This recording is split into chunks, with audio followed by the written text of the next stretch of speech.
All right, founders, it is time for another pitch deck critique and review. And this time we've got Wedding Visor. And I believe, if I recall correctly, this pitch deck is trying to raise a grand total of $1.25 million.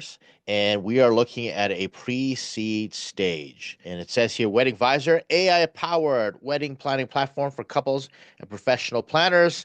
Good start. I like the tagline already. Going to give it a smiley face. Let's talk about this. Before we continue, my name is Ed Kang, seven-time funded founder, 2X's Chief Strategy Officer for Startups.com. If we've met before and you're used to the intro, go ahead and skip right to the review. Made it as easy as possible for you. If we have not met before, and if you are a founder looking for your own pitch deck critique and review, stay till the end of the video, and I'm going to give you instructions. As a Chief Strategy Officer for Startups.com, if you haven't checked this out already, please do so. Startups.com, super easy URL.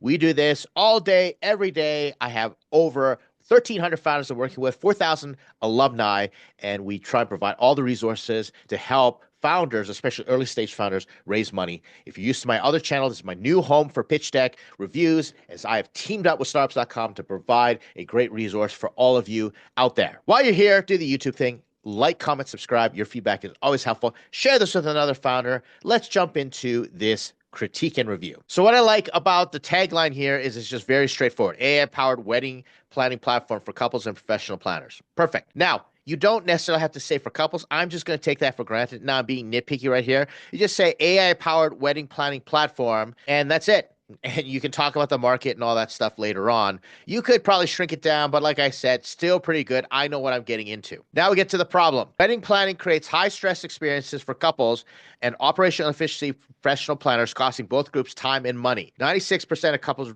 report wedding planning is stressful. Of course. 78% struggle with managing multiple clients simultaneously. Of course.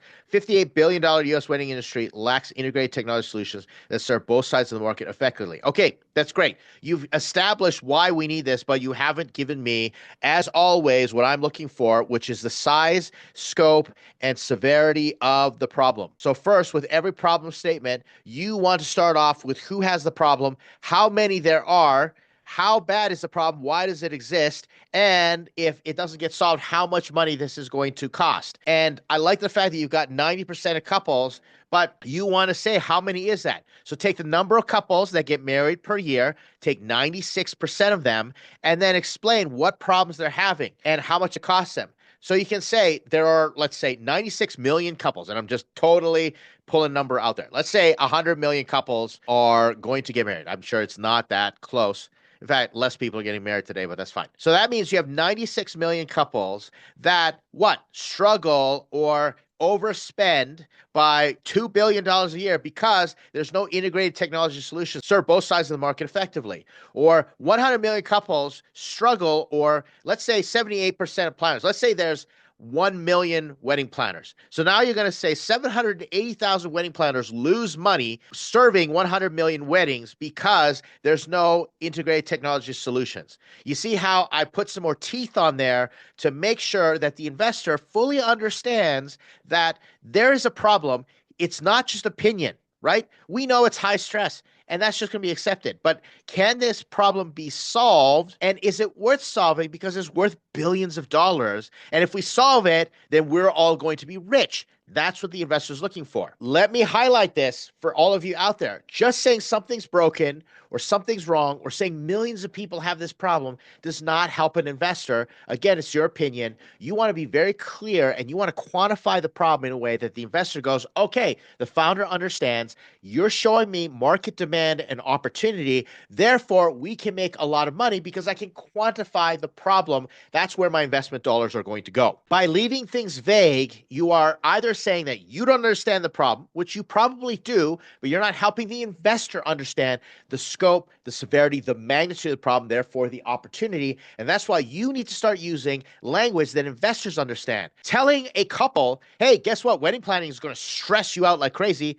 Yeah, that's great for a customer pitch, and they'll understand. Or an investor, they may not be getting married. They may never get married, or they've already got married and they don't have that issue anymore. You can explain to them that there are 96 million million couples that will lose X amount of dollars because there's no integrated technical solutions to work with their wedding planner, or vice versa. All these wedding planners are going to stress out and lose money, leave money on the table. You see how that compels the investor and creates an exciting opportunity instead of using ambiguous versions of your problem statement that really don't pull and get anybody excited. Let's get into the solution. Wedding Visor, dual market AI platform, simplifies planning for couples while amplifying efficiency for professional planners. Now, this is where you are getting into some really tough territory. I understand that you are going to be an AI and you want to create a dual-sided marketplace, but these are two fundamentally different business models, and I think you're going to have to pick one. But let's read further. AI-powered assistant that provides personalized guidance, automates tedious tasks by planning reduce time 40%. That's fantastic. Comprehensive planning tools with vendor management, budget optimization. Okay, let's talk about this just for a moment, because this is a question that we have to ask ourselves. Does it unicorn? And I'm going to explore what's going on here, because I think we really need to examine the validity of this business model. Now, I am not in this industry, but I know enough and I've seen enough AI washing that I'm going to start questioning this. If we want to replace people, then we're going to use AI, and that's a huge market. AI agents all over the place. Stay there, do that. Then if people want, they can go to other places and vendors and go to a marketplace. Great, stay that way, right? Salesforce.com, Zendesk, all these places, you use their software to eliminate people having to do so much work using AI agents and getting customer service streamlined. And then you can plug in and you can buy other services to help you. Fantastic. That's a very viable business model. So you could say maybe the problem is all these people who are trying to get married are wasting so much money paying a wedding planner that's not even going to be any good because they are completely stressed out.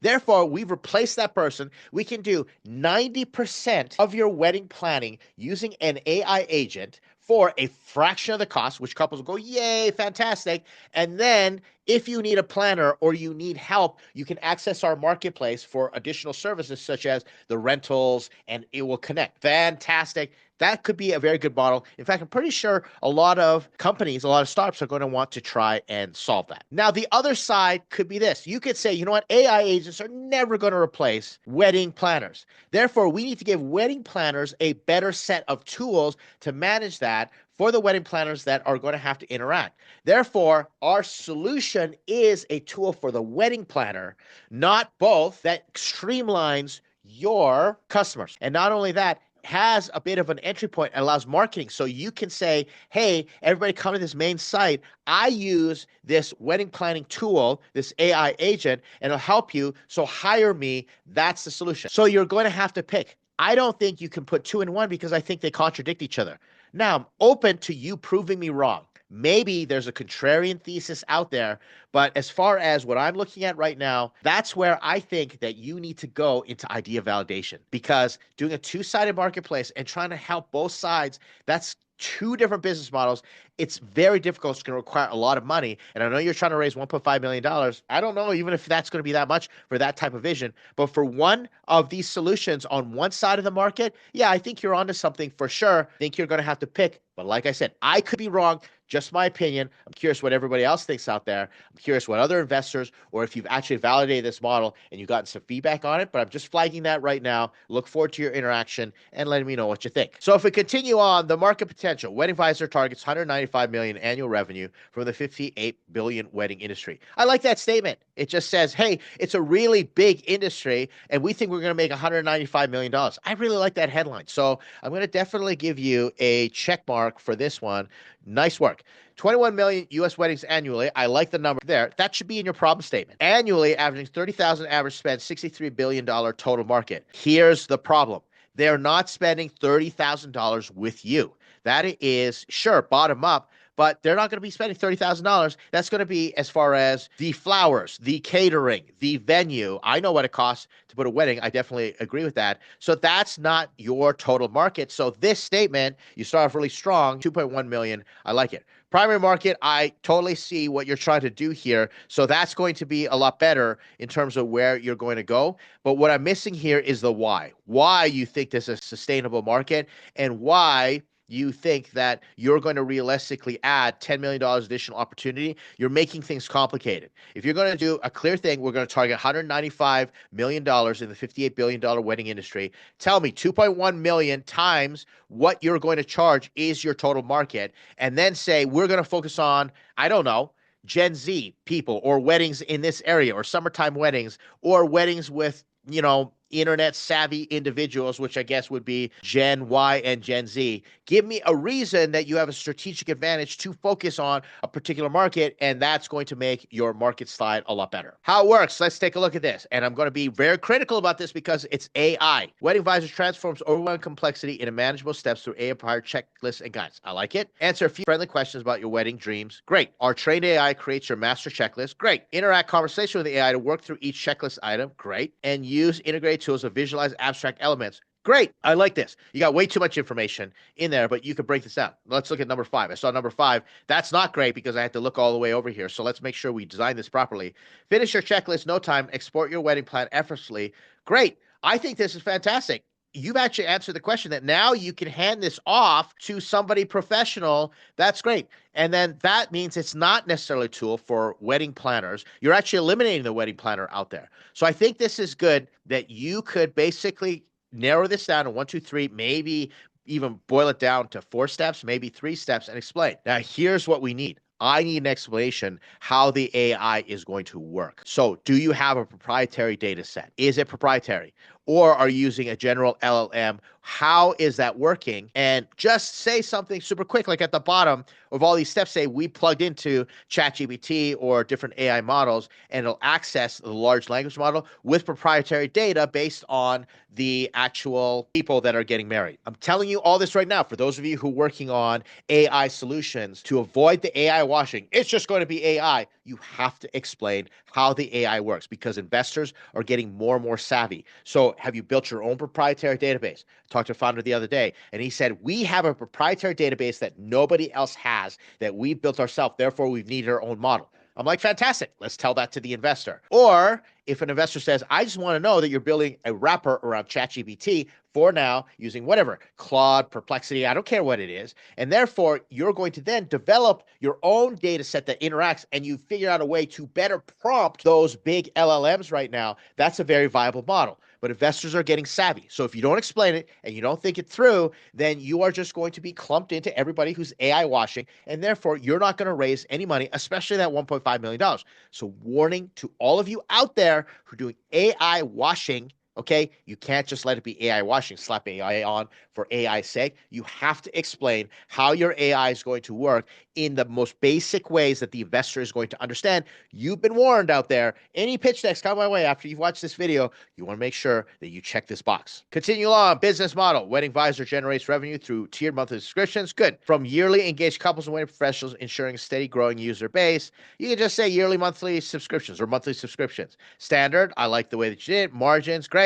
Comprehensive, multi-channel acquisition. So now you're getting into customer acquisition, right? I don't need to see that. This slide started off really great until you started adding all this in here. That should go into your customer acquisition, your go-to-market strategy. Get rid of that. This was all good. Check mark right here. Thank you very much. Go-to-market strategy. Great. This is where you have it. Consumer channel, professional channels, strategic partnerships, white label options, starting, social media. Okay. I don't know much about this. So far, this looks like it is a strategy and not just a list of tactics. So let's read this top sentence here. Start with direct marketing, engage couples on the ground with organic content marketing, then expand professional with a white label solution. Okay, I like it for sure. Competition. All right, this slide automatically is already too busy for me. I can barely read this, so no investor is going to spend time here. But let's look at the merits of the content. By being the first to integrate AI into all aspects of wedding planning, Wedding Advisor stays ahead. Competition as major players have yet to embrace AI solutions. I'm going to immediately say, I don't believe you. Do not put hyperbolic statements by saying we're the first, we're the only.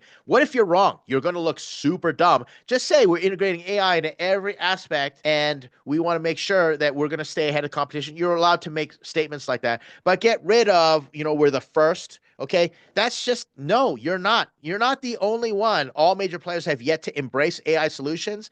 I don't think so. I don't think you understand competition. So basically you said something that now puts a piece of contention, friction between you and me, and I don't trust you. And therefore, get away from these hyperbolic statements. I understand you want to get their attention, but saying definitive A, B, black and white solutions, we're the first, now you're putting yourself in a real tough situation. What if you're the second?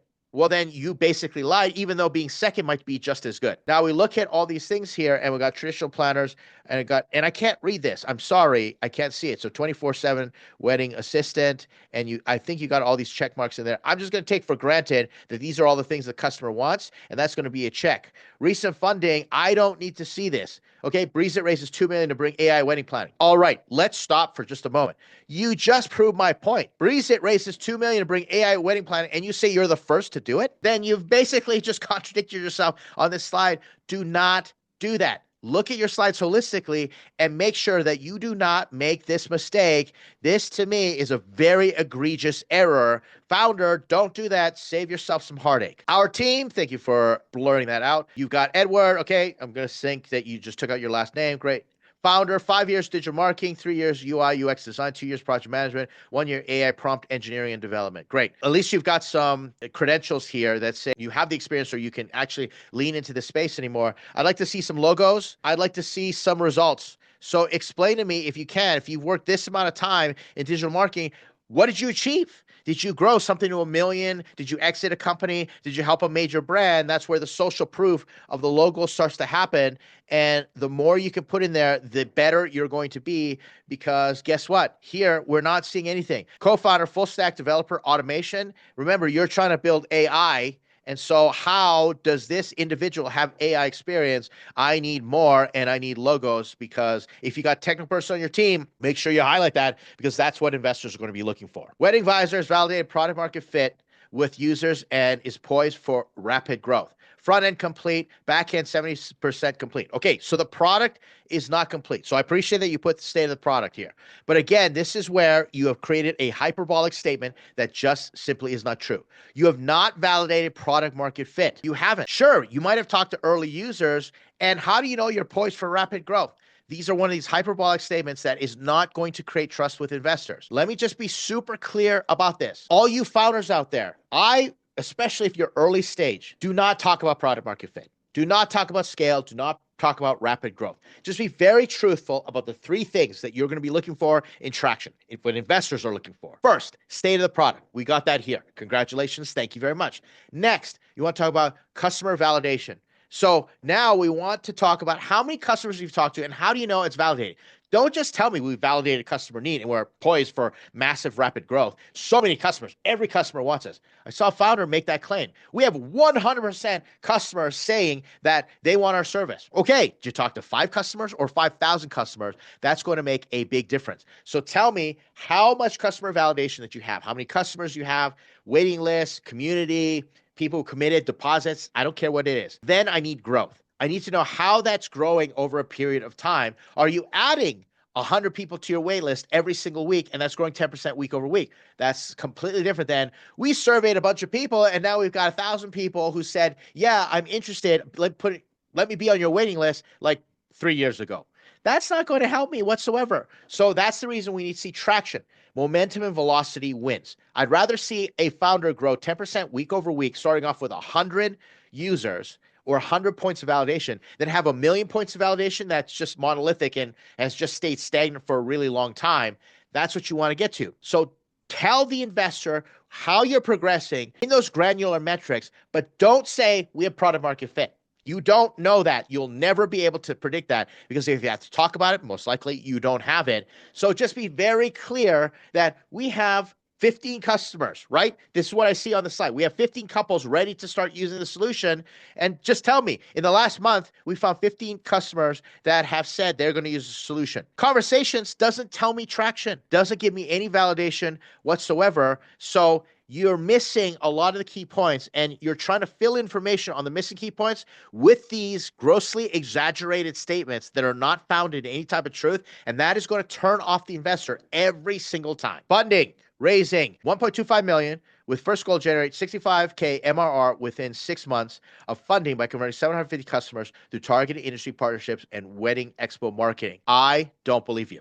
I don't believe you because you haven't given me enough traction. Now, this is fine as a statement. We're raising X amount of dollars to reach Y milestone in Z timeframe. That's fine. But your traction and your funding, your goals here, your metrics, your inflection points are not matching up. I'm warning you right now. An investor is going to see that a mile away. Other than that, the slide is fine. There you have it. If I had to summarize standard AI washing issues with this pitch deck, you have to be a lot more direct and you have to validate your business idea and model, because as it stands, you're just walking down tall fence on both sides. One, you're saying this is a tool for wedding planners, and I don't see any traction or validation with wedding planners. So just go and say this is an AI agent for people wanting to get married. Why add that other part of the business model? That's where you have to think through, and you have to get through what is called the idea maze. That's when an investor drops you right in the middle of the maze and says, what about this? And what about that? And why are you thinking this way? What if you hit a dead end here? What if you run out of money there? What if customers don't say no? Or the trends start to change? What about the people not getting married these days? Those are all the things that the investor is going to ask you, and you have to have thought that through. And that's what I'm here for, to tell you what the investor will be thinking so you can start to address those challenges. Work through the idea validation, the idea maze, and make sure that you verify, trust but verify, and make sure your communication is coming through very clearly, and get those details in, and then look forward to seeing what you come up with next. Thank you for being courageous and sending this in here. I hope this has been helpful. For the rest of you founders out there, if you want a pitch deck critique and review, if you're part of Startups.com, you get priority support. So just send it to us, and we'll make sure that we get you a review as quick as possible, or I'll just do it directly and send you the feedback. If you're not part of Startups.com, that's fine.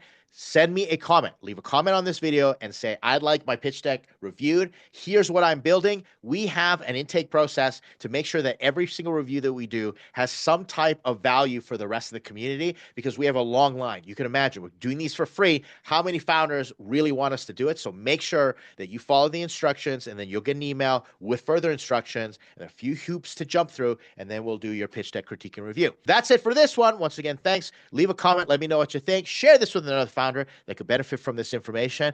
I will see you in the next pitch deck critique and review.